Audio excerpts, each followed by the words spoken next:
adalah konseling kelompok. Konseling kelompok ini terdiri dari dua kata, yang pertama adalah konseling dan yang kedua adalah kelompok. Secara etimologi, konseling berarti sebuah nasihat, anjuran, atau pembicaraan dengan saling bertukar pikiran. Yang kedua adalah kelompok. Menurut Hasmith, kelompok ini adalah sebuah unit yang di dalamnya terdiri dari beberapa individu. Mereka mempunyai satu tujuan. Nah, dalam mencapai tujuan tersebut, mereka mempunyai sebuah persepsi yang sama. Pendekatan-pendekatan dalam konseling kelompok dapat dibedakan menurut dengan jenisnya. Yang pertama adalah konseling kelompok.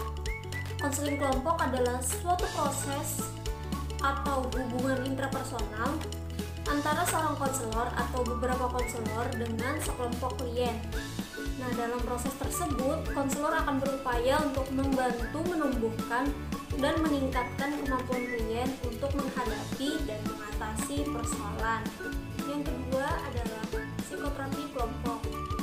Terapi kelompok ini merupakan terapi yang terdiri dari beberapa orang yang memang berencana mengatur dan merespon secara langsung terhadap isu-isu dan tekanan maupun keadaan yang merugikan. Yang ketiga adalah kelompok pelatihan dan pengembangan. Kelompok pelatihan dan pengembangan merupakan pendidikan kesehatan mental dan bukan kelompok terapeutik. Biasanya digunakan untuk melatih sekelompok orang yang memang berkeinginan untuk meningkatkan kemampuan dan keterampilan tertentu. Misalnya peningkatan keterampilan sosial, cara berkehidupan, maupun bagaimana cara menghadapi pensiunan saat masa tua nanti. Yang keempat adalah diskusi kelompok terfokus. Menurut Priyanto dan Amti, mereka menjelaskan bahwa bimbingan kelompok adalah layanan bimbingan yang diberikan dalam suasana kelompok. Dengan teknik grup diskusi ini diharapkan agar mereka dapat memperoleh data atau informasi mengenai identifikasi mandiri serta dapat mengeksplorasikan tingkat kemandirian secara spesifik. Yang terakhir adalah self-help. Self-help ini merupakan forum kelompok yang dijalankan oleh beberapa orang, sekitar 4 sampai dengan 8 orang yang mengalami sebuah masalah yang sama, dan mereka mempunyai keinginan yang kuat untuk saling bertukar pikiran dan pengalaman sehubungan dengan cara mengatasi masalah yang mereka hadapi dan cara mengembangkan potensi yang mereka punya secara optimal. Self-help ini dapat diselenggarakan tanpa tenaga profesional. Keuntungan konseling kelompok. Menurut George dan Christiani pada tahun 1981, keuntungan dari konseling kelompok yang pertama adalah efisien, yaitu konselor bisa memberikan layanan kepada lebih banyak klien. Yang kedua, konseling kelompok memberikan komunikasi sosial antar pribadi yang dapat mengatasi masalah antar pribadi. 3. Klien memiliki kesempatan untuk mempraktekkan perilaku baru. 4. Memungkinkan klien untuk menempatkan masalah mereka dalam cara pandang dan untuk memahami bagaimana mereka mirip dan berbeda dari yang lain. 5. Klien membentuk sistem pendukung untuk satu sama lain. 6. Klien belajar skill komunikasi intrapersonal. 7. Klien diberikan kesempatan untuk memberi serta menerima bantuan. Adapun kekurangan dari konseling kelompok, yang pertama, seseorang sulit percaya kepada anggota kelompok. Akhirnya, perasaan, sikap, nilai, dan tingkah laku tidak dapat dibawa ke dalam situasi kelompok, sehingga konseling kelompok tidak menjadi optimal. Yang kedua, setiap klien perlu berpengalaman konseling individual, baru bersedia memasuki konseling kelompok. Pengalaman pada konseling individual sangat diperlukan bagi klien. Yang ketiga, konselor akan menghadapi masalah lebih kompleks pada konseling kelompok, dan konselor secara spontan harus dapat memberikan perhatian kepada setiap klien. Yang keempat, kelompok dapat berhenti karena masalah proses kelompok. Waktu yang tersedia tidak mencukupi dan membutuhkan waktu yang lebih lama, dan ini dapat menghemat perhatian terhadap klien. Yang kelima, kekurangan informasi individu yang mana yang lebih baik ditangani dengan konseling kelompok. dan yang mana yang sebaiknya ditangani oleh konseling individual. Selanjutnya adalah konseling elektif. Menurut Latifun, pada tahun 2011, ia mengemukakan bahwa pendekatan konseling elektif adalah pendekatan yang berusaha untuk menyelidiki berbagai sistem, metode, dan teori dengan tujuan untuk memahami dan menerapkan dalam situasi konseling. Pendekatan elektif ini juga dikenal sebagai konseling integratif. Hal ini dikarenakan karena orientasi pendekatan elektif adalah penggabungan dari teori-teori konseling dengan mempertimbangkan kelebihan dan kekurangan pada masing-masing teori tersebut. Karena pada praktiknya, pendekatan elektif menggunakan semua teori konseling, maka pendekatan ini tidak menggunakan konsep-konsep teori secara tetap, tapi menggunakan teori yang paling sesuai dengan masalah konseling. Oleh karena itu, pendekatan elektif bersifat fleksibel dalam penggunaannya. Pendekatan elektif ini juga tentu bersifat ilmiah, sistematik, dan juga logis. Ini adalah contoh dari metode konseling elektif.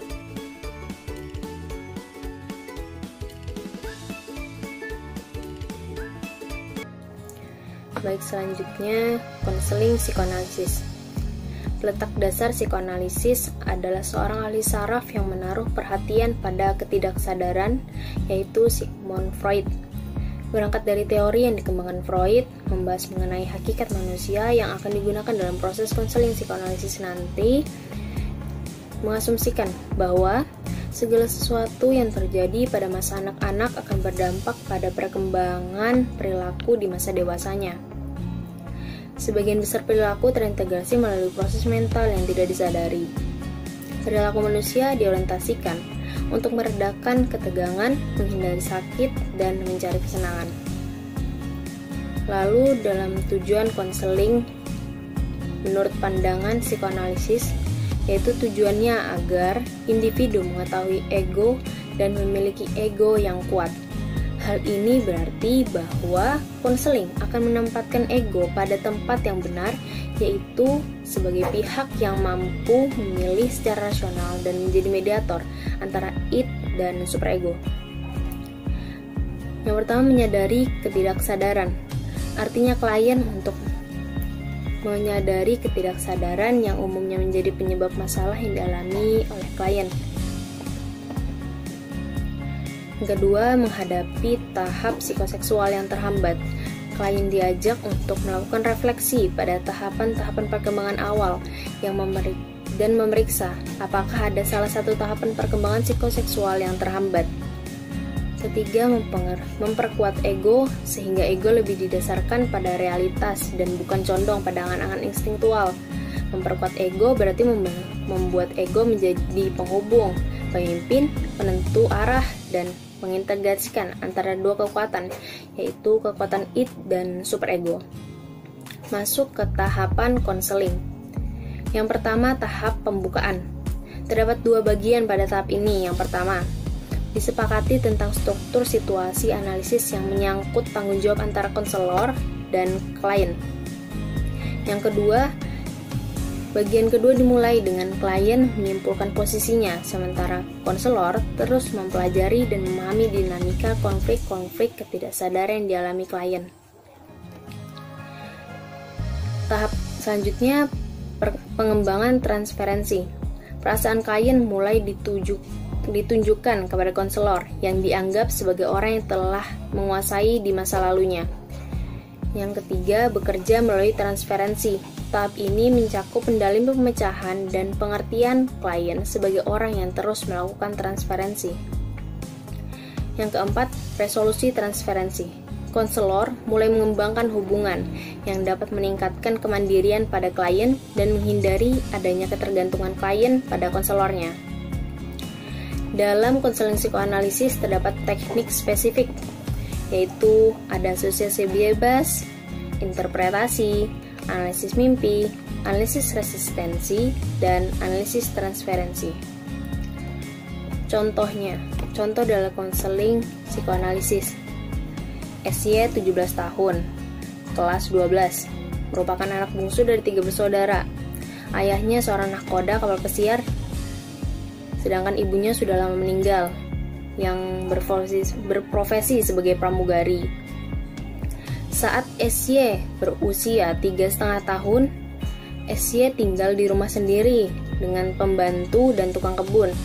Saudara-saudaranya sudah menikah dan memiliki keluarga serta memiliki rumah sendiri. Kejadian masa lalu membuat SY sering bertindak atau bertingkah laku tidak biasa. Setiap melihat laki-laki, dirinya merasa ingin melempar sesuatu ke wajah laki-laki tersebut. Nah, mulai deh konselor memulai konseling dengan terapeutik, berawal dari pembicaraan klien kepada katarsis. Asosiasi bebas dengan pemanggilan kembali pengalaman masa lalu. Di sini konselor membangun hubungan kerja dengan klien dan banyak mendengar dan menafsirkan. Konselor mencoba menyoroti dengan menganalisis dan menafsirkan transferensi yang mendorong klien untuk mengalamatkan pada analisis urusan yang tak selesai. Hingga diketahui klien tidak mendapatkan kasih sayang seorang ayah pada usianya yang berusia 3,5 tahun tadi, karena ayahnya bekerja sebagai nahkoda yang berlayar selama berbulan-bulan. Kurangnya pemberian kasih sayang seorang ayah kepada anaknya dan perhatian sangat berpengaruh kepada tumbuh kembang emosional anak. Inilah yang menjadi penyebab kenapa SY berperilaku seperti itu. Maka, posisi konselor di sini menjadi pengganti ayah dari klien yang berpengaruh dalam kehidupan klien. Setelah terjadi penerimaan oleh klien, konselor memecah perilaku neurotik yang terjadi sepanjang hubungan konseling tadi dan mulai mengembangkan kemandirian pada klien. Jenis konseling selanjutnya yaitu konseling realitas, yang dikembangkan oleh William Glasser pada tahun 1960-an. Ini berbeda dengan psikoanalisis. Terapi realitas berfokus pada problem kehidupan masa kini dan penggunaan teknik mengajukan pengajuan pertanyaan oleh terapis realitas. Berangkat dari teori yang dikembangkan Glasser, membahas mengenai hakikat manusia yang diantaranya mengasumsikan bahwa perilaku manusia didorong oleh usaha untuk menemukan kebutuhan dasar baik fisiologis maupun psikologis. Jika individu frustasi karena gagal memperoleh kepuasan atau tidak terpenuhinya kebutuhan-kebutuhan, dia akan mengembangkan identitas kegagalan, begitu juga sebaliknya. Faktor tanggung jawab adalah sangat penting pada manusia, menurut konseling realitas. Penilaian individu tentang dirinya sangat penting untuk menentukan apakah dirinya termasuk memiliki identitas keberhasilan atau identitas kegagalan. Nah, tujuan dari konseling ini secara umum sama, yaitu individu mencapai kehidupan dengan sukses identity. Untuk itu, dia harus bertanggung jawab, yaitu memiliki kemampuan mencapai kepuasan terhadap kebutuhan personalnya. Kualitas pribadi sebagai tujuan konseling realitas adalah individu yang memahami dunia realnya dan harus memenuhi kebutuhannya dalam kerangka kerja.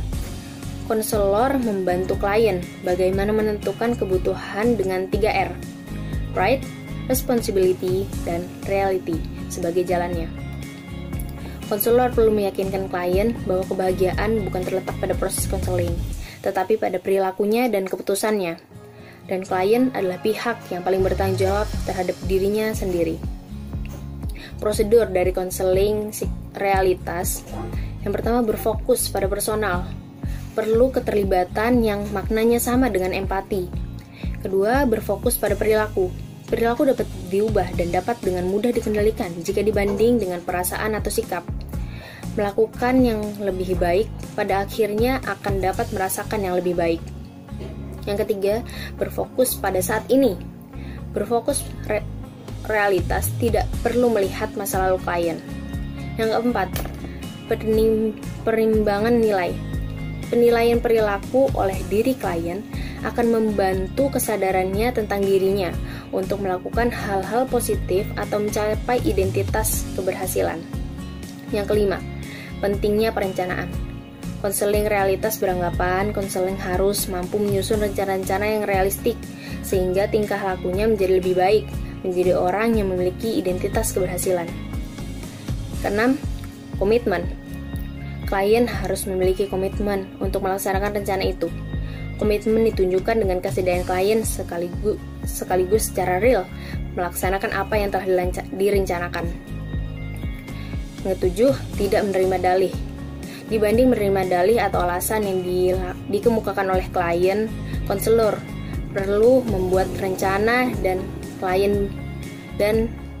komitmen baru untuk melaksanakan upaya lebih lanjut, menanyakan apa rencana lebih lanjut dan kapan klien akan memulai melaksanakannya. Lalu, menghilangkan hukuman. Konseling realitas tidak memperlakukan hukuman sebagai teknik pengubah perilaku. Contoh konseling realitas, AJ, siswa kelas 7 SMP. Dia sangat tidak disiplin sehingga dia mengalami hambatan dalam menjalankan kewajibannya sebagai siswa. Hal ini tentu akan berakibat pada proses belajar mengajar dan prestasi belajar AJ. Bimbingan bagi AJ sangat diperlukan untuk membantu menyelesaikan permasalahan dan agar membuat AJ dapat mengikuti proses belajar mengajar dengan baik. Dalam hal ini, AJ dapat diberikan bantuan dengan konseling realita oleh guru atau konselor. AJ diingatkan kembali pada keinginan-keinginannya, tujuannya, kemudian memberikan arahan-arahan, memutuskan rencana baru, mengajak untuk membuat komitmen akan rencana tersebut, dan konselor atau guru tersebut akan memberikan pengawasan terhadap perilaku AJ.